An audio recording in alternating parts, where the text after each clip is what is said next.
حضرت علی رضی اللہ تعالی عنہ کے تمام علوم پر کامل عبور کے باعث حضور صلی اللہ علیہ وسلم نے فرمایا، میری امت میں سب سے زیادہ قضا یعنی فیصلہ کرنے اور حکم دینے کا مستحق حضرت علی رضی اللہ تعالی عنہ ہے۔ اس لیے حضور صلی اللہ علیہ وسلم کی زندگی میں منصب قضا یعنی فیصلہ کرنے اور حکم دینے کا اہل حضور صلی اللہ علیہ وسلم کے بعد حضرت علی رضی اللہ تعالی عنہ کی ذاتی بابرکت سے تعلق رکھتا ہے۔ حضور علیہ الصلوۃ والسلام کے وصال کے بعد تینوں خلفائے راشدین بھی ہر موقع پر حضرت علی رضی اللہ تعالی عنہ کے علوم دین سے مستفید ہوتے اور پیچیدہ معاملات میں ہمیشہ حضرت علی رضی اللہ تعالی عنہ کے مشورے پر عمل کرتے۔ ایک دفعہ دو شخص صبح کے وقت کھانا کھانے کے لیے بیٹھے تھے۔ ایک کے پاس 5 روٹیاں جبکہ دوسرے کے پاس 3 روٹیاں تھیں۔ اتنے میں ادھر سے ایک شخص کا گزر ہوا، ان دونوں نے اس کو بھی اپنے ساتھ کھانے پر بٹھا لیا اور تینوں نے وہ 8 روٹیاں مل کر کھا لیں۔ تیسرے شخص نے جاتے ہوئے 8 درہم ان دونوں کو دیے اور کہا، میں نے تمہارے ساتھ جو کھانا کھایا ہے اس کی یہ قیمت ہے، تم اسے آپس میں تقسیم کر لو۔ اب ان دونوں میں تقسیم پر جھگڑا ہوا۔ 5 روٹیوں والے شخص نے کہا، میں 5 درہم لوں گا کہ میری 5 روٹیاں تھیں، اور تم 3 درہم لو، تمہاری روٹیاں 3 تھیں۔ دوسرے نے کہا، نہیں، رقم آدھی آدھی تقسیم ہوگی۔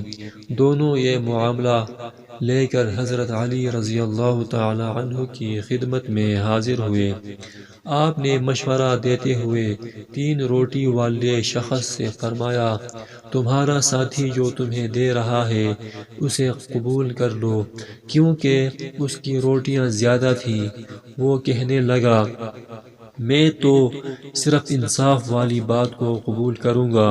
آپ رضی اللہ تعالی عنہ نے فرمایا، انصاف یہی ہے کہ تم 1 درہم لو اور تمہارا ساتھی 7 درہم لے۔ اس نے حیرت سے کہا، میرے ساتھی نے مجھے 3 درہم دینے چاہے لیکن میں راضی نہیں ہوا۔ آپ نے یہی مشورہ دیا مگر میں نے قبول نہیں کیا، اور اب آپ یہ فرما رہے ہیں کہ انصاف کے طریقے پر میرا حق 1 درہم بنتا ہے۔ آپ مجھے سمجھائیے کہ میرا حق 1 درہم کیسے ہے؟ پھر میں 1 درہم قبول کر لوں گا۔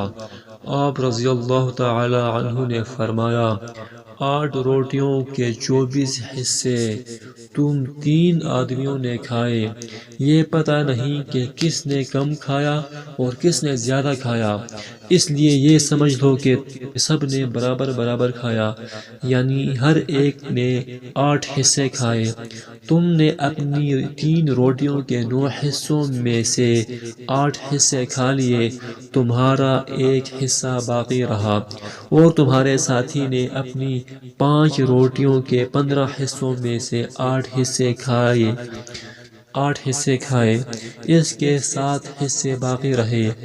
تیسرے شخص نے تمہارے روٹیوں میں سے 1 حصہ کھایا اور تمہارے ساتھی کے 7 حصے کھائے۔ اب انصاف کے مطابق تم کو 1 درہم اور تمہارے ساتھی کو 7 درہم ملیں گے۔ یہ تفصیل سننے کے بعد اس جھگڑنے والے شخص کو حیرت ہوئی اور اس کو بہت ندامت ہوئی، اور وہ اپنا 1 درہم لے کر چلا گیا۔